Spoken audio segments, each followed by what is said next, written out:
Bom dia, gostaria de agradecer o convite para estar aqui hoje falando para vocês de um tema tão atual quanto a inteligência artificial. Deixa eu achar aqui.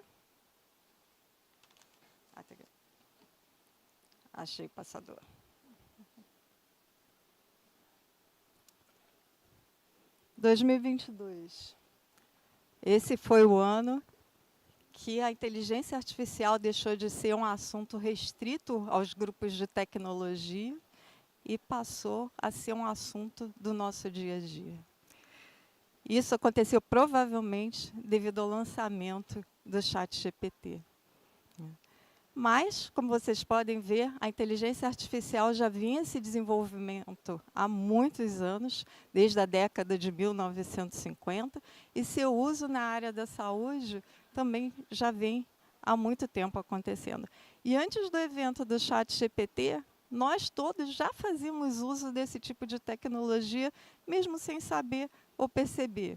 Então, assim, quando a gente utiliza, né, o reconhecimento facial para desbloquear o nosso telefone, a gente está fazendo uso de inteligência artificial. Quando a gente maratona uma série que o streaming disse para a gente ia gostar, já era inteligência artificial. Assim como, né, recomendações de compras que você recebe quando você compra no Amazon ou algum outro tipo de site. Então, todos nós já utilizávamos a inteligência artificial, mas foi a partir desse momento do desenvolvimento, né, do lançamento dos Large Language Models, como o ChatGPT, que a gente começou, então, a interagir mais com essa tecnologia. A inteligência artificial, então, é um campo da ciência da computação em que se desenvolve sistemas que são capazes de realizar funções que, se fossem feitas pelo ser humano, exigiriam inteligência. Inicialmente utilizava esse tipo de sistema, chamado de GoFi, né, que eram sistemas baseados em árvores de decisão. Então, você programava o sistema para dizer: se o meu paciente tem menos de 10.000 plaquetas, eu então preciso fazer uma transfusão profilática de plaquetas. Meu paciente tem menos de 50.000 plaquetas? Sim. Então, ele está sangrando? Se ele estiver sangrando, vamos fazer uma transfusão de plaquetas. Se ele não está sangrando, ele vai te perguntar outras coisas. Vai fazer um procedimento eletivo ou não? Então, antigamente, esse sistema era o mais utilizado. Posteriormente, surgiu o aprendizado de máquinas, o machine learning, que ainda é muito utilizado hoje em dia, mas que predominou a partir dos anos de 1990, quando você ensina o sistema, né? Por exemplo, tem duas maneiras principais de você fazer isso, né? Uma aprendizagem supervisionada ou não supervisionada. Então, você pode dar para o sistema a imagem de uma hemácia e falar: olha, isso é uma hemácia normal, essa aqui é uma hemácia microcítica, essa é uma hemácia foiçada, e o sistema vai aprendendo com isso e ele vai ser capaz de identificar isso posteriormente. Ou você dá para ele uma porção de dados e manda ele encontrar um padrão. E aí o próprio sistema ele vai desenvolver, vai encontrar semelhanças e diferenças entre aquilo e depois vai aplicar isso nas suas previsões. O Deep Learning, o aprendizado profundo, né, é uma área do Machine Learning em que você usa sistemas que eles simulam o nosso funcionamento, né, do sistema nervoso central, dos neurônios. Então, ele é um sistema muito mais robusto, que começou a ser utilizado mais a partir de 2012. Então, você tem uma rede com várias camadas, onde tem uma entrada de informação. Essa rede vai ser processada, essa informação vai ser processada em vários níveis até sair uma resposta para vocês. E a gente tem também a visão computacional, também faz parte do Machine Learning, em que o sistema utiliza imagens para aprender. É o que é mais utilizado hoje em dia na radiologia, por exemplo, e também é utilizado na hematologia, na identificação de células, por exemplo. Além disso, a gente tem, né, o processamento de linguagem natural, em que o sistema analisa os textos, né, uma quantidade muito grande, a gente pode utilizar, por exemplo, para avaliar os prontuários eletrônicos e tirar informações a partir dali, né? E a inteligência artificial generativa, que produz textos, imagens, vídeos, como sistema, né, como o ChatGPT e os demais. Então, vamos falar um pouquinho das aplicações da inteligência artificial na hemoterapia. Como vocês podem ver aqui, não é uma coisa, né, realmente atual, ela já vem acontecendo desde a década de 2000, dos anos 2000, com a introdução, né, dos sistemas informatizados. Então, a gente passa a ter muita informação gerada e, a partir dessa informação, a gente passa, então, a poder utilizar sistemas de inteligência artificial. Posteriormente, na década de 2010, o machine learning, o aprendizado de máquina, também começa a ser introduzido na hemoterapia a partir do momento que a gente passa a automatizar os nossos processos. E isso daí, a tendência, então, é só aumentar. E a gente, conforme a tecnologia vai evoluindo também. Então, a gente pode utilizar a inteligência artificial, né, em estratégias relacionadas ao doador, a parte laboratorial, gestão de estoque e com relação ao paciente. Então, na sensibilização de doadores, a gente pode utilizar geolocalização, a gente pode utilizar dados epidemiológicos e fazer toda uma análise para a gente conseguir encontrar, então, onde está o nosso melhor doador, as pessoas que têm maior intenção de fazer a doação. Fazer comunicação personalizada, estratégica, diretamente para aquelas pessoas, né, e fazer previsão também da possibilidade de doação e da demanda. Então, a gente pode extrair dados dos nossos sistemas, fazer agendamentos automatizados, a gente pode fazer uma pré-triagem para avaliar se realmente essa pessoa vai ter possibilidade de doar e não precisa ir lá no Hemocentro fazer uma doação que ele vai ser inapto.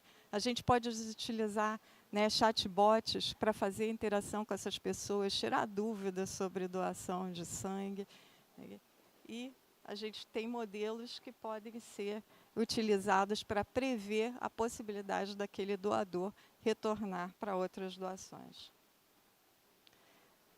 Um exemplo interessante é esse estudo de caso do Hemocentro de Nanjing, lá na China, em que eles faziam, né, a captação do doador, disparando SMS, né, centenas de SMS para os seus doadores, baseados principalmente no intervalo de dias entre a doação e se ele tinha sido apto ou não. Então, eles gastavam muito dinheiro disparando SMS, que muitas vezes iam para a caixa de spam, ou os doadores nem gostavam, porque ficavam recebendo SMS que não eram personalizados, né? E a taxa de retorno era muito pequena. Então, eles mandavam muitos SMS para poucas pessoas efetivamente retornarem para fazer a doação.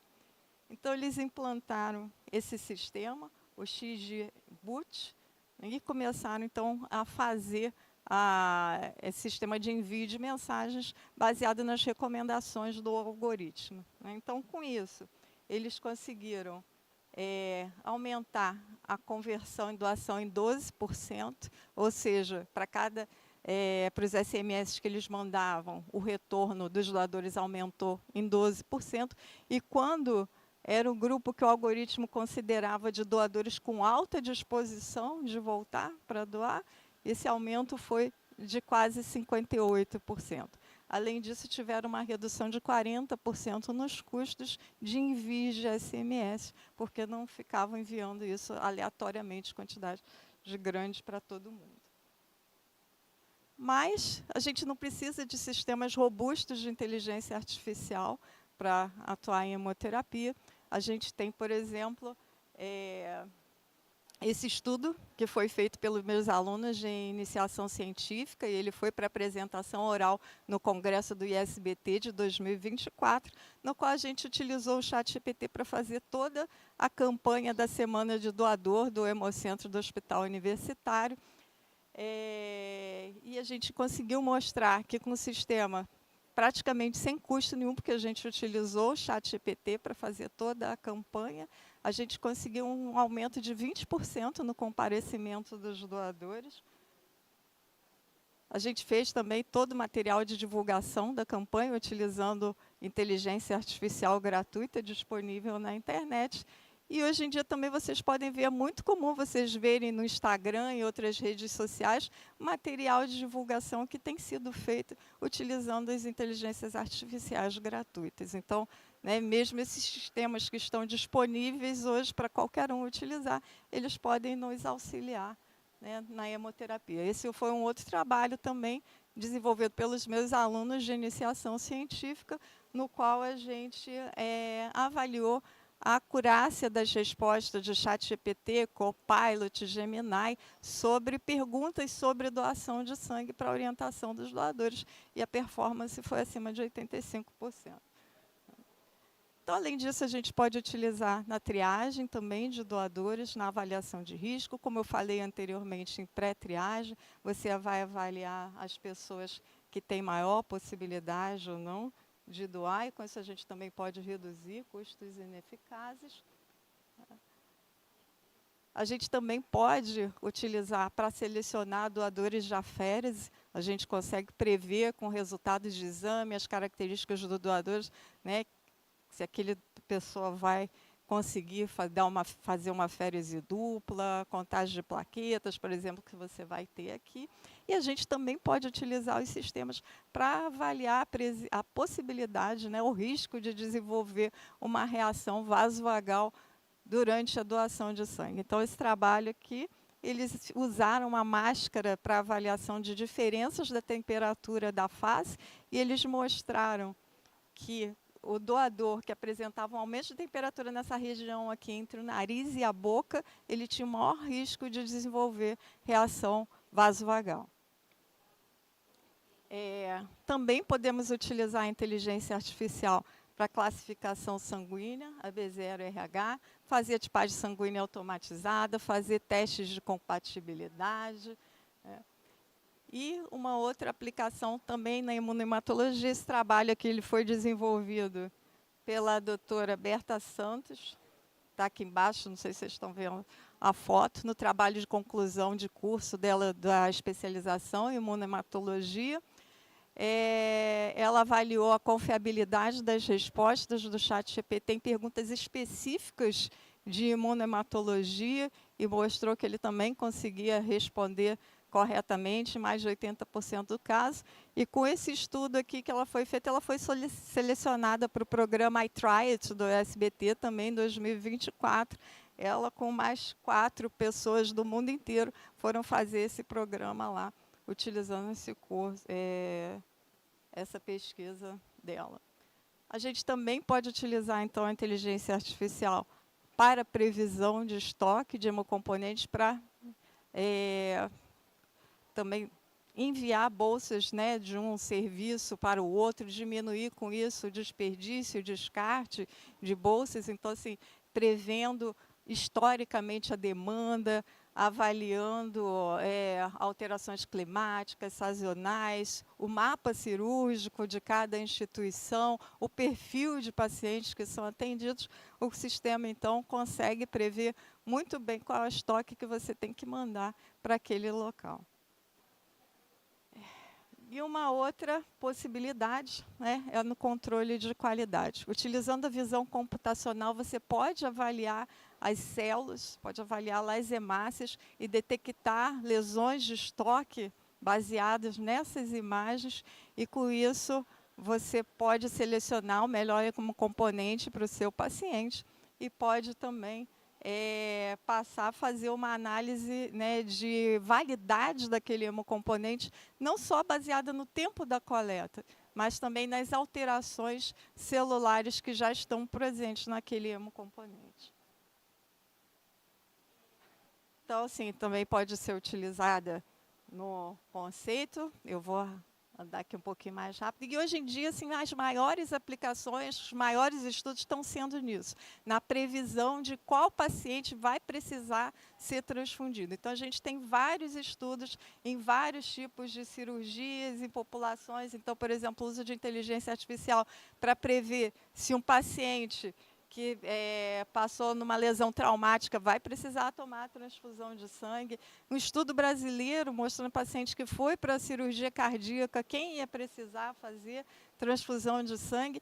E a aplicação do PBM também, que a gente vai poder personalizar, ver de acordo com as características daquele paciente, né, como é que a gente vai fazer aquele tratamento, o que, que a gente pode fazer, tanto quem vai se beneficiar da transfusão ou não. Também podemos avaliar, né, classificar os eventos de hemovigilância e também no treinamento da equipe e na pesquisa. Tá? O ChatGPT, todas as LLMs podem ser utilizados com grande sucesso. Mas eu não posso falar aqui para vocês de inteligência artificial se a gente falar um pouquinho sobre os riscos do uso dela. Para a gente poder utilizar qualquer ferramenta, a gente tem que saber também quais são os seus problemas, né? Então, assim, um problema importante da inteligência artificial é esse viés de algoritmo, que a gente chama. Então, os sistemas dependem da qualidade dos dados com que eles foram treinados. Então, se a gente utilizou dados ruins para treinamento dos sistemas, nossos resultados também vão ser ruins. E a gente precisa saber qual foi, né, com que dado isso foi treinado ou não. Então, por exemplo, se eu desenvolvo um sistema para prever, sei lá, uma anemia, né, num paciente, mas se eu treinei eles somente com uma população europeia ou norte-americana, basicamente homens brancos, na hora que eu for utilizar aqui no Brasil, o resultado pode não ser tão bom. Eu preciso validar na minha população. A população daqui é diferente da população europeia, é diferente da população norte-americana. Então, a gente tem que ter cuidado com isso. Outro problema, né, é que a gente fala assim, do sistema enganar a gente, porque principalmente esses LLMs, eles dão uma resposta que parecem que está muito correta, eles dão muita convicção, né, falam de um jeito, né, eu estou falando falo, mas na verdade eles escrevem, dão uma resposta, que você olha aquilo, você passa a duvidar de si mesmo. Você olha, não, poxa, mas isso aqui deve estar certo, olha só como é que esse negócio aqui está tão bem escrito, né, não pode estar errado. E aí, assim, isso não pode acontecer. A gente tem que saber, não tem ninguém ali, não existe uma pessoa conversando com você. Então, aquilo ali é uma máquina, é um sistema. Ele não é inteligente, embora seja inteligência artificial. Esses resultados eles se baseiam em estatística. Ele não sabe aquela resposta que ele está te dando aqui. Então, a gente precisa ter cuidado e avaliar cada resposta que a gente percebe. Então, assim, eu gosto muito de utilizar esse algoritmo que é da Unesco, é um documento sobre o uso de ChatGPT, e que ele fala, né, e ele se aplica muito para a gente aqui na área de hemoterapia. Então, assim, se você... Opa, voltei. Isso. Então, assim, se você vai utilizar a resposta do ChatGPT, do Gemini, do Claude, de qualquer que seja, né, atualmente, é importante que esse resultado seja verdadeiro. Se não for importante, tudo bem, você pode usar tranquilo, né? Então, assim, se eu fico melhor de amarelo ou de verde, não tem problema nenhum, né? Posso lá utilizar. Agora, se isso é importante, você tem que se perguntar, você tem perícia para avaliar se aquela resposta é verdadeira? Então, assim, eu entendo daquele assunto, ele pode me responder, eu vou olhar lá e falar, tá certo, posso olhar. Então, assim, se eu não sei avaliar se está certo ou se está errado, eu não devo usar. Agora, se eu sou capaz de avaliar, eu tenho que perguntar, você é capaz de assumir a responsabilidade por aquela resposta, né, por aquele efeito? Porque o responsável não é o ChatGPT, o responsável é você. Tá? Então, assim, se você é capaz de responsabilizar, você pode utilizar o ChatGPT. Tá? Mas se não pode, não é seguro utilizar. Então, outra vulnerabilidade que a gente tem, né, é a parte do sigilo dos dados. Né? Então, assim, a gente tem que respeitar a LGPD, não pode colocar dado de paciente, não pode colocar dados sigilosos da instituição nesses sistemas, tá ok? Tem risco de vazamento de dados. E, finalmente, né, o problema da caixa preta, que o pessoal chama, porque ninguém sabe, muitas vezes, como é que aquele sistema de inteligência artificial chegou àquela conclusão que ela está te dando. Você não sabe como ele funciona, então você, às vezes, não tem como avaliar. E, finalmente, né, o risco de never skilling, ou seja, as pessoas novas que só trabalham com inteligência artificial, eles podem nunca desenvolver uma determinada competência, né, e aquelas pessoas que fazem aquele processo, mas passam a confiar só na inteligência artificial, elas podem ter o desskilling, que você perde aquele conhecimento, aquela competência. Tá? E o futuro, rapidinho, para a gente encerrar, né? Eu acho que a gente vai evoluir para uma medicina de precisão, que a gente pode utilizar gêmeos digitais, que a gente coloca todas as informações do paciente, os exames, suas características biológicas e físicas, e aí a gente vai determinar qual o melhor tratamento, qual o melhor hemocomponente, qual a melhor maneira da gente atender aquela pessoa. E também para uma situação em que a gente tenha conexão dos nossos dados e possa compartilhar isso tudo para treinar a inteligência artificial. Gente, o que eu queria dizer para vocês hoje é que a inteligência artificial já é uma realidade, ela está no nosso meio, a gente já usa, todo mundo já usa inteligência artificial. E o principal é que o nosso profissional da hemoterapia do futuro que vai se destacar é aquela pessoa que vai dominar a inteligência artificial. Muito obrigada.